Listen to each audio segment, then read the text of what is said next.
Family, સ્વાગત છે તમારું આજના એક નવા વિડીયોમાં। સૌથી પહેલાં તો બધાને જય સોમનાથ, જય શ્રી કૃષ્ણ, જય માતાજી। કેમ છો બધા? તો આજે હું તમારા માટે લઈને આવી છું મસ્ત મજાની રેસીપી। આજે આપણે એક સ્ટ્રીટ ફૂડ બનાવીશું। તો આજે આપણે છોલેનું શાક બનાવીશું। તો તમે વિડીયોને સ્કીપ કર્યા વગર એન્ડ સુધી જરૂરથી જોજો। જો મારી ચેનલમાં નવા હોય તો ચેનલને લાઈક, શેર અને સબસ્ક્રાઈબ કરજો, વધુમાં વધુ શેર કરજો। તો ચાલો આપણે મસ્ત મજાની રેસીપી એવી છોલેનું શાક બનાવવાની શરૂઆત કરીએ।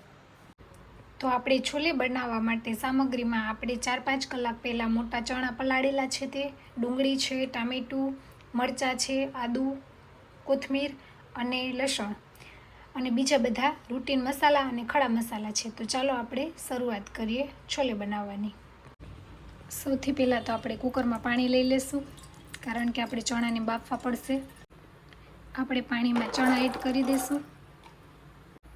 આપણે ચણાને બોઇલ કરવામાં એક તમાલપત્ર એડ કરીશું, 2 તજના કટકા એડ કરીશું અને 2-3 લવિંગ એડ કરીશું, જેથી ફ્લેવર સરસ આવી જાય। ત્યાર પછી આપણે થોડું સોલ્ટ એડ કરીશું, હળદર એડ કરીશું। ત્યારબાદ આપણે ઢાંકણ ઢાંકી અને 3 થી 4 સીટી કરી લેશું। તો આપણે સૌપ્રથમ ડુંગળીની પેસ્ટ બનાવીશું। તે માટે આપણે ડુંગળી લેશું। આપણે તેની સાથે 2 નંગ મરચાં લીધા છે, 1 ઇંચ આદુનો ટુકડો છે અને લસણ છે 7 થી 8 કળી। તે બધું આપણે એકસાથે પીસી લેશું। તેમાં થોડું પાણી એડ કરીશું। ત્યારબાદ મિક્સરનું ઢાંકણ ઢાંકી અને તેની પેસ્ટ બનાવી લઈશું। તો ડુંગળી, આદુ, લસણ અને મરચાંની પેસ્ટ તૈયાર થઈ ગઈ છે। તેને આપણે બાઉલમાં ટ્રાન્સફર કરી લઈશું અને આપણે તે જ બાઉલમાં ટામેટાં એડ કરી દઈશું અને તેની પણ આપણે ગ્રેવી બનાવી લઈશું।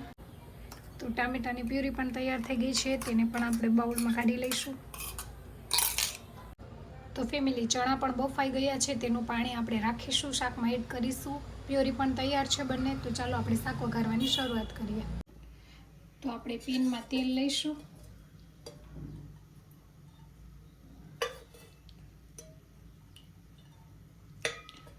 આપણે 3 પાવડા જેટલું તેલ લીધું છે। તો તેલ આવી ગયું છે। આપણે એક ટગર ફૂલ ઉમેરીશું, 2 તજના કટકા છે, 2 મરી છે, 2 લવિંગ છે અને 1 તમાલપત્ર છે। અડધી ચમચી જીરું એડ કરીશું, હિંગ એડ કરીશું। ત્યારબાદ આપણે ટામેટાની પ્યુરી એડ કરીશું, સાથે આપણે ડુંગળીની પ્યુરી પણ એડ કરી દઈશું। સારી રીતે મિક્સ કરી લઈશું, જેથી ડુંગળી અને ટામેટાની પ્યુરી બંને સારી રીતે સંતળાઈ જાય। હવે આપણે તેલ છૂટું પડે ત્યાં સુધી તેને સાંતળવા દઈશું। આપણે બંને ગ્રેવીને સારી રીતે સાંતળી લઈશું, જ્યાં સુધી તેમાંથી તેલ છૂટું ન પડે ત્યાં સુધી તેને સાંતળીશું। તમે પહેલાં ડુંગળીની પ્યુરી પણ એડ કરી શકો છો, પણ આપણે ડુંગળીની પ્યુરી પાતળી કરી હતી એટલે આપણે બંને પ્યુરી એકસાથે ઉમેરી છે। સારી રીતે એને પાકવા દઈશું। તો તમે જોઈ શકો છો થોડું થોડું તેલ છૂટું પડી ગયું છે। આપણે સ્વાદ અનુસાર નમક ઉમેરીશું। આપણે ચણા બાફતી વખતે તેમાં નાખેલું છે, એટલે ધ્યાનથી એડ કરવાનું છે। ત્યારબાદ આપણે અડધી ચમચી હળદર એડ કરીશું, લાલ મરચું પાવડર એડ કરીશું।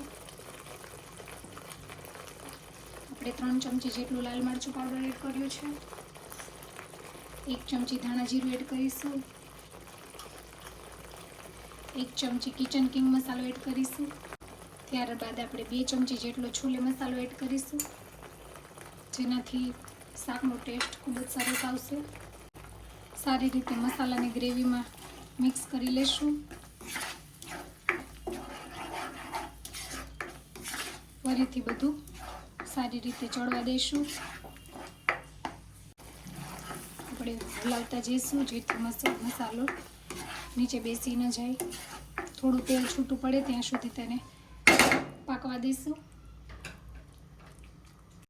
તો તમે જોઈ શકો છો મસ્ત મજાનું શાકમાંથી તેલ છૂટું પડી ગયું છે ગ્રેવીમાંથી। તો હવે આપણે આ સ્ટેજ ઉપર ચણા અને પાણી એડ કરી દઈશું, સારી રીતે હલાવી લઈશું। આ શાક આપણે 2 જણાને સર્વ કરી શકીએ એટલું છે।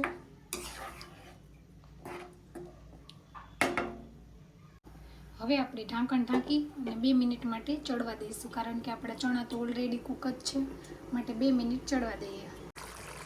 તો ફેમિલી, આપણે શાકને હલાવી લઈએ. તેમાંથી તેલ અને બધું છૂટું પડી ગયું છે અને સરસ મજાનું શાક રેડી થઈ ગયું છે. આપણે ગેસની ફ્લેમ ઓફ કરી દઈશું અને ઉપરથી કોથમીર ઉમેરી અને શાકને સર્વ કરીશું.